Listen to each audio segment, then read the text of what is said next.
Hello everyone, welcome back to the Rugby Paper Roundup. I'm your host Charlie. I'm joined by Cam, as I so often am.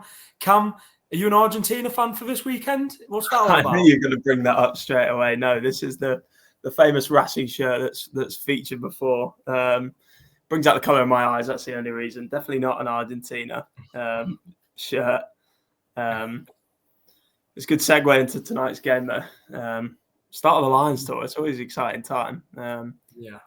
And obviously good to have fans back in the stadium for the first time in 8 years, right? I'm excited for it. It should be a good game as well.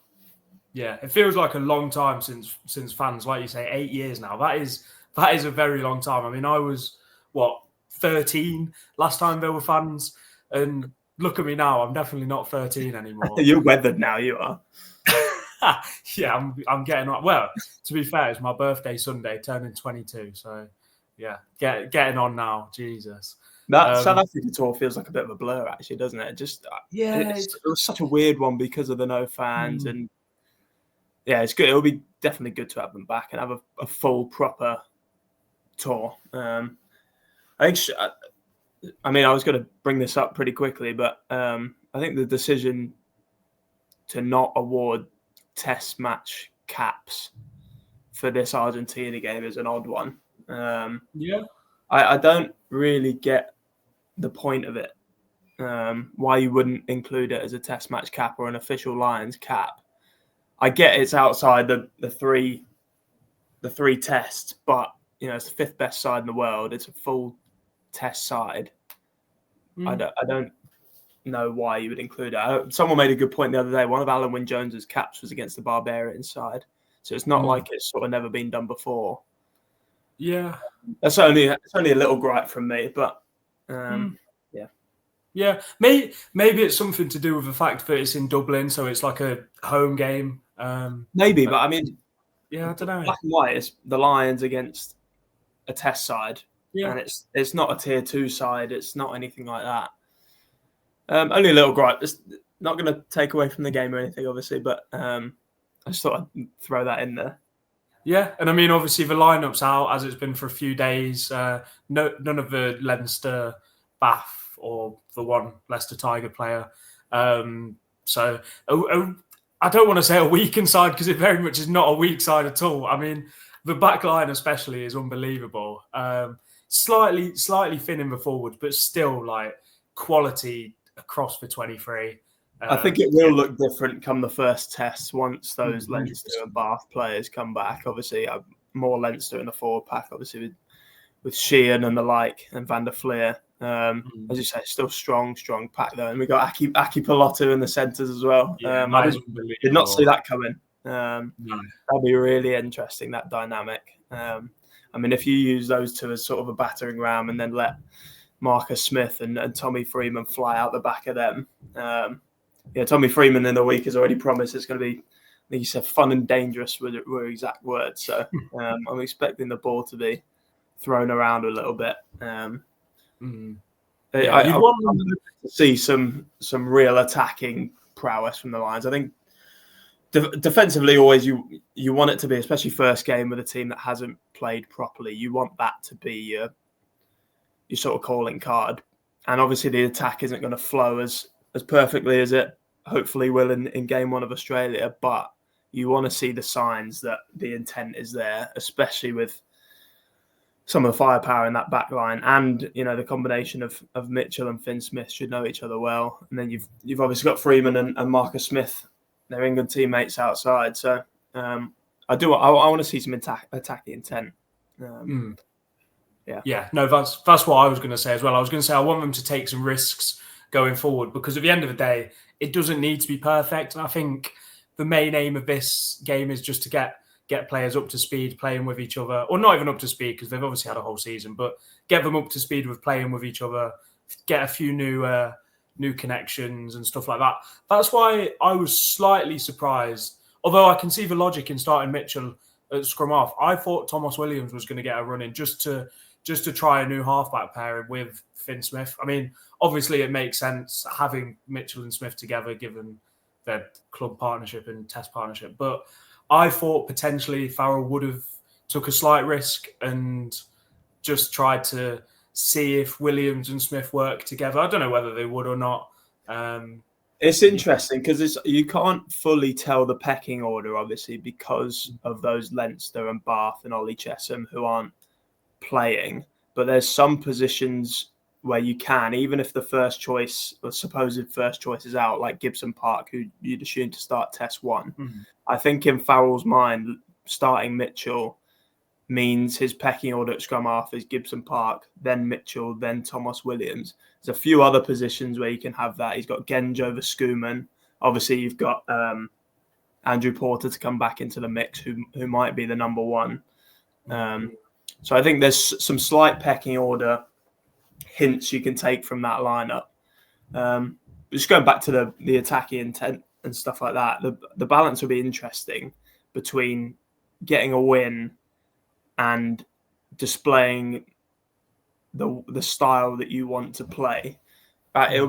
It's interesting. It'll be interesting to see what the fans' reaction is if it's a game that's tight or Argentina will even win, but there's good attacking intent, if that makes sense. It'll be interesting to see how much stock people put into a result versus a performance, if that makes sense. I think for this one, the result isn't important. Of course, you want to win, and then obviously going to go into the game trying to win. And realistically, on paper, they probably should win. But I think this is the one game where you can just purely go out, like you say, to entertain fans, save the kind of building up of the squad as a whole for when everyone is available and when you're actually out in Australia playing the midweek games against the local teams. I think those games are for properly preparing for the tests. This is obviously good for preparation, but yeah, like you say, kind of more importantly, get fans on side, get fans excited, and yeah, just give people something to cheer about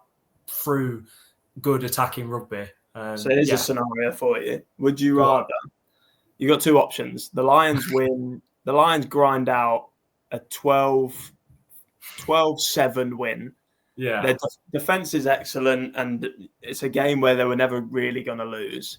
They get the result. Or they draw 35-all, but the attacking rugby is off the charts, defense leaky, but they draw 35-all, and everyone comes away excited. And people are talking about Aki and Tuipulotu as a new partnership, and Tommy Freeman scores a double, and Marcus Smith at fullback lights it up. Which would you prefer? I'd take the second option, the 35-all draw. For this game, 100%. Like I was saying, I think this is the aim should be to excite. Obviously, if you ask pretty much all the players, they'd probably say they'd prefer 12-7 win, and of course they would. But I'd like to think most fans at this stage probably would prefer the draw. I mean, what about yourself? What would you go for? I agree with you. I think Andy Farrell is slightly more inclined to go that way compared to someone says a Steve Borthwick. Steve Borthwick would say 12-7 every day.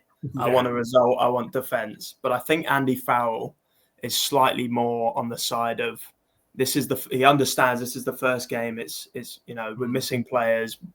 We need to excite people ahead of this tour. Let's properly get our teeth into some attacking rugby and get the fans on their feet. So it'll be interesting to see their approach. Really interesting. And Argentina, that Argentina side are no mugs. Obviously missing a lot, and their bench is pretty inexperienced. They got a lot of Super Rugby Americas players in there, but it's a team that have played a lot together, and they will be fired up to try and spoil the party. I don't think they'll be able to get a win, but I definitely don't think it's going to be one-sided by any means. I think they will cause the Lions trouble. And no matter how much talent you've got in a side, you need to play together consistently to gel, and that will come across the tour, obviously. But first game, I can see errors and Argentina frustrating them early on, especially. I think they will get the result, but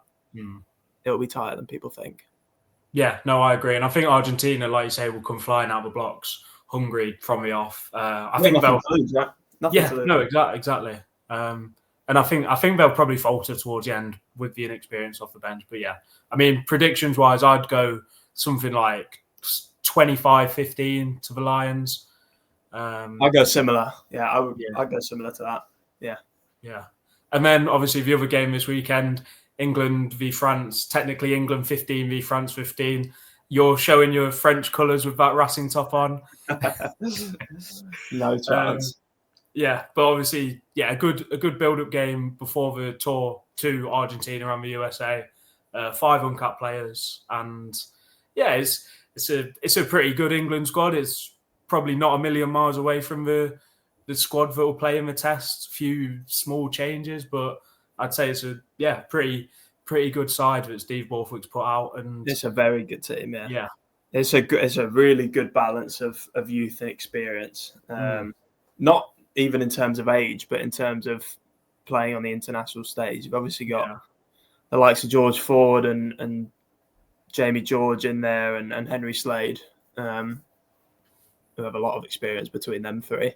And then you've got the younger guns coming in, Baxter, Hayes, Ted Hill, Guy Pepper, and all the rest. That's a really, really exciting team. This is a good chance. It's an XV game, but it's going to be 2 very strong sides, and it's a really good chance for people to prove themselves. I think particularly Seb Atkinson. People have spoke a lot about him potentially coming into the 12 role for years to come. So it's a big game initially for him and big tour down under. Good to see Faye Waboso back as well. I think he starts for England if he's fully fit. Even with all the Lions players back, so it'll be an interesting game. Hopefully, it's sunny at Twickenham and can see what some of the young boys are about.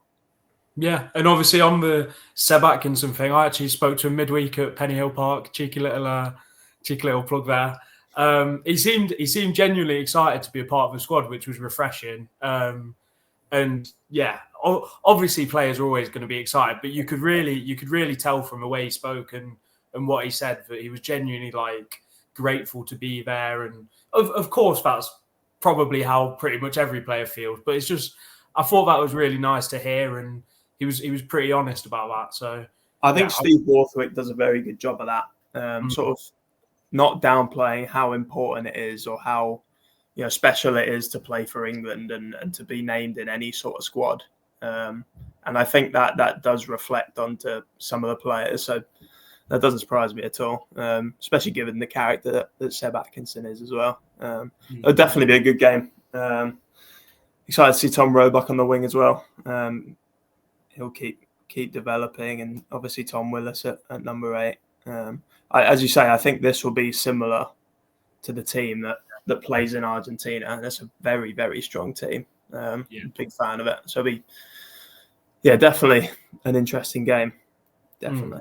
It wouldn't look out of place in the Six Nations, really, the squad. It wouldn't, to be honest. It really wouldn't.